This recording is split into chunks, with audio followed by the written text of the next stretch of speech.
First, let me say that this video is not for Tammy. It is not for Tammy. But she creates an opportunity for us to remember something about ourselves.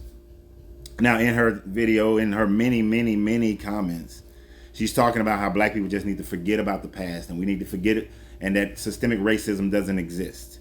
Tammy is the type of person who thinks that black people have just as fair an opportunity as anybody else.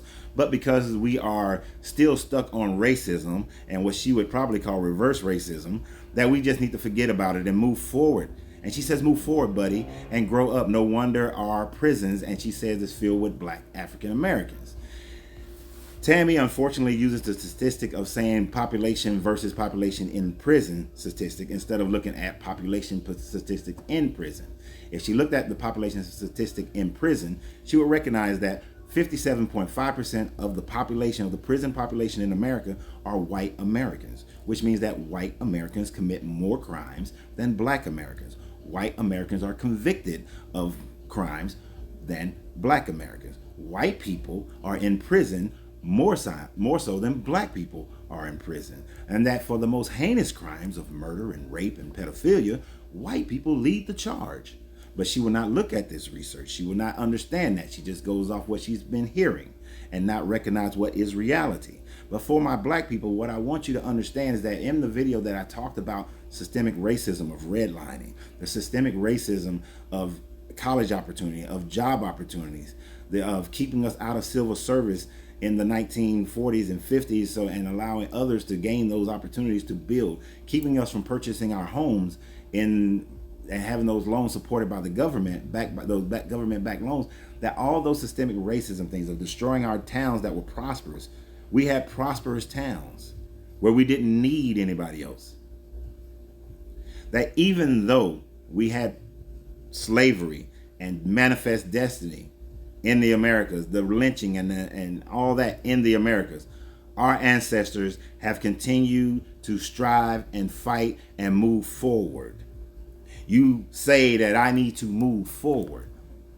You don't recognize, young lady, because you don't know me, that I have moved forward. You see, I came from a mother who only had a 6th grade education, but she worked 2.5 jobs to take care of her kids, to make sure that we had a home, to make sure that we had food, to make sure we had clothing, to make sure that we got a proper and a good education so that we can do better. And we have done better. We've taken the opportunities that was given to us, that was in front of us. Did we have the best opportunities? Did we know everything? Can I look back at my history and say that, man, if I had known how life really works, I would have taken that scholarship to this school or that school, or I would have taken this opportunity in the military or that one. But the ones that I took still, once I got there, even though I had to deal with racist ass Staff Sergeant Green, who told me to my face that I would never get promoted up under him and I would get a dishonorable discharge before he's done with me.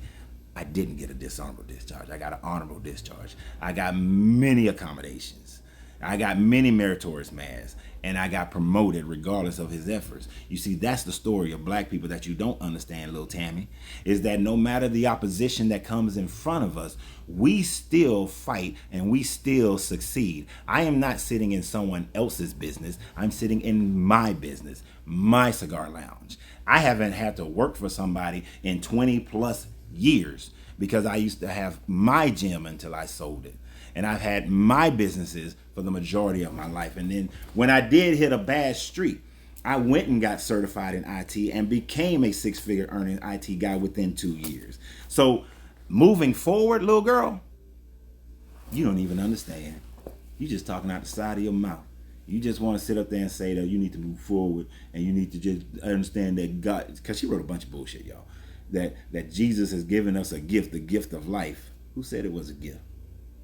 Who said it was a gift? Who said Jesus gave it? Now, if somebody wants to believe that, that's their prerogative. But as for myself, hell no. Hell no. Why would I continue to walk in a religion that the slave master gave me? And I know I'm going to get some black people saying that the Bible is a black book, it's black history written by black people. No, it's not. No, it's not. It is not a history book. Now, was it written by people of color? Yes, initially, part of it, little pieces of it. The Old Testament, I may grant you that. But when Rome got it, that's a whole nother story. But that's not what this video is about. That's another video. But y'all, if you're on this channel, then you know that's part of this channel. But what I really want you to focus on, that even though we have been given a diluted, mistranslated, deeply concerning morality book, black people have still been able to use that book to strive for greater things, to invoke our own inner God and goddess to become greater than what you and your ilk would have us to be. Now, you would probably say, I'm not, that she wants everybody to have a great life. And you still believe that we can just work hard and everything just works out great. But that's not reality, little girl. It's not reality. The reality is that if I get pulled over by a police officer, I have a higher probability of being shot and killed by that police officer than a white man. That's a true reality. True reality. That if I want to go buy a house in Lithonia, Georgia, that it would be more difficult and I may not be able to get it supported by SBA, supported by the FHA or Fannie Mae because it's in a red line area. These things exist, which when it's done like that in a predominantly black community, it inhibits that community's ability to be able to prosper. This is the socioeconomics that you don't understand, little girl. So it's not about moving on and forgetting. It's about overcoming the obstacles that they place in front of us, to which, as a reminder again, my black people have done excellently. We have shown excellence in science. We have shown excellence in humanities. We have shown excellence in every field that we have ever entered. We are not held back. We are not held back where you are able to accomplish it. We fight through the roadblocks. We fight through the arms of this systemic racist government that has been pulling at us.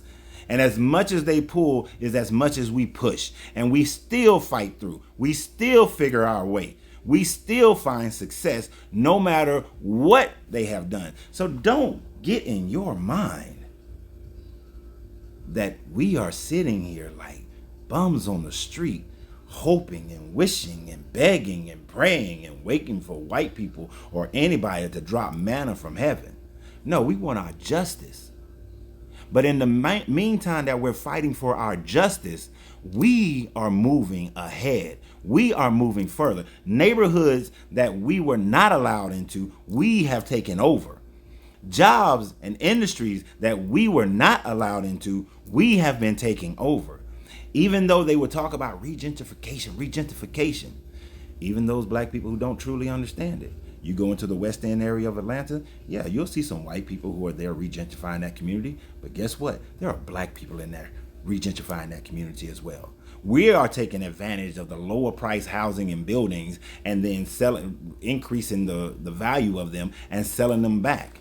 We are taking advantage of areas like where my cigar lounge the one that I own, my cigar lounge is in, and we have totally regentrified, made black, made safe, a community that when I was growing up, it was a sundown town, meaning that if the police saw you in Stone Mountain, Georgia after sundown, you had a very low possibility of making it home. That's what I grew up in.